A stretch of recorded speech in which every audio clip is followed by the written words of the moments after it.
Bonjour à tous, on se retrouve pour une nouvelle vidéo sur les chats. Qui aurait cru que je ferais autant de vidéos sur les chats, mais que voulez-vous? J'aurais eu une chèvre, ça aurait été pareil, je vous aurais fait plein de vidéos sur les chèvres. Vous m'avez beaucoup demandé comment je fais pour le suivi naturel, comment je fais pour qu'ils soient à l'aise en voyage, comment je fais tout ça. Déjà, je pense que ça part d'une volonté. Moi, j'avais le souhait que si je partageais ma vie avec un chat, j'allais pas le laisser, à la maison alors que je pars en voyage avec les chiens, je pars en week-end avec les chiens et si c'était possible pour le chat, je voulais tout faire pour que, il puisse venir avec nous et qu'il soit serein. Donc c'est ce que j'ai fait. Hem, on a commencé vraiment tout doucement à l'habituer aux chiens et cetera, ça je vous en ai déjà parlé.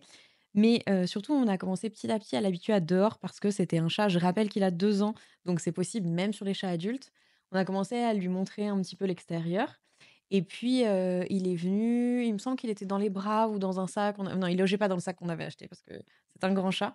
Mais voilà, on l'a emmené un petit peu en extérieur tranquillement, qu'il ait confiance en nous et en les chiens.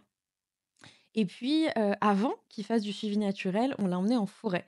On l'a emmené en forêt avec son harnais, sa longe, je vous mettrai des inserts, pour que vous puissiez voir. Et au début, c'était très impressionnant parce que c'est un chat qui avait jamais vu la forêt. Je vous le rappelle, il avait vu que, 150 m², donc c'était très impressionnant pour lui. Puis on a pris vraiment le temps, on faisait des allers-retours sur les endroits où il voulait aller. On le laissait explorer, mais pas trop non plus parce que sinon il allait se cacher.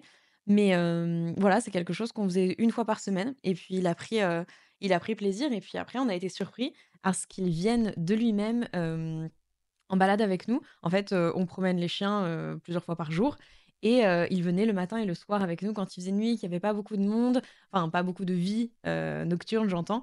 À ce moment-là, il venait et puis petit à petit, en fait, il est venu, tout seul à quasiment toutes les balades, sauf quand il est fatigué et qu'il fait des grosses siestes. Mais sinon, il vient tout seul et ensuite, je pense 2 mois après qu'il soit arrivé, on est allé à Quiberon et parce que, comme vous savez, c'est un endroit que j'aime beaucoup et j'avais envie d'y retourner avec les chiens et donc la question c'était, quid de Tyrion? Eh bien Tyrion, on l'a emmené et ce petit chat a vu l'océan, alors c'était très impressionnant. Il avait évidemment jamais vu ça, c'était comme, voilà, la plage, c'était très impressionnant, les vagues, c'était très impressionnant, mais il s'en est très, très bien sorti.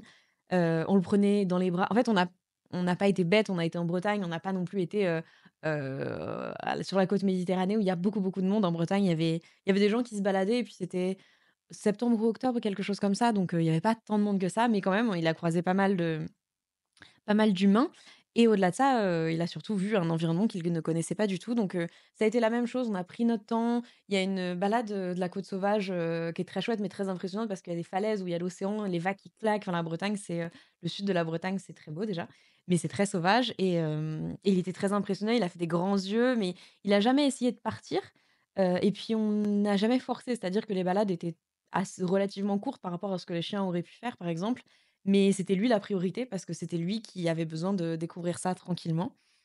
Donc il a vu ça, de temps en temps, il était dans les bras quand il avait besoin et puis de temps en temps, il demandait à descendre donc l'idée, c'est toujours d'être très à l'écoute et de surtout que votre chat soit en sécurité. Donc nous, il avait un harnais, il avait une longe, il pouvait rien lui arriver et puis on faisait très attention à lui.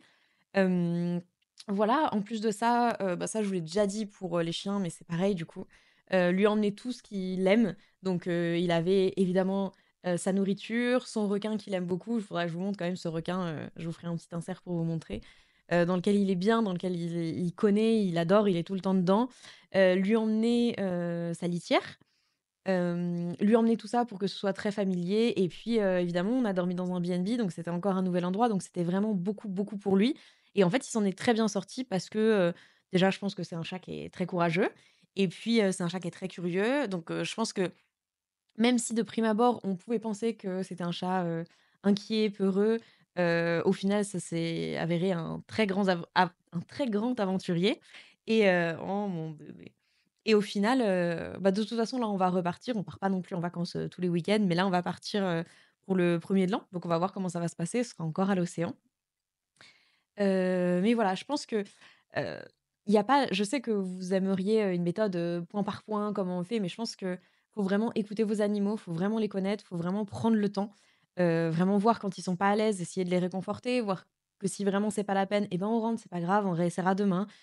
Penser qu'il y a beaucoup plus de choses qui, eux, les perturbent que nous. Les odeurs, les bruits qu'ils entendent différemment, tout enfin voilà. Là, on a investi dans un sac à dos spécial chat, mais on va voir ce que ça donne. Moi, je j'étais pas sûre que c'était nécessaire. Par contre, sur les grandes balades, il faut savoir que les chats sont moins endurants que les humains et que les chiens.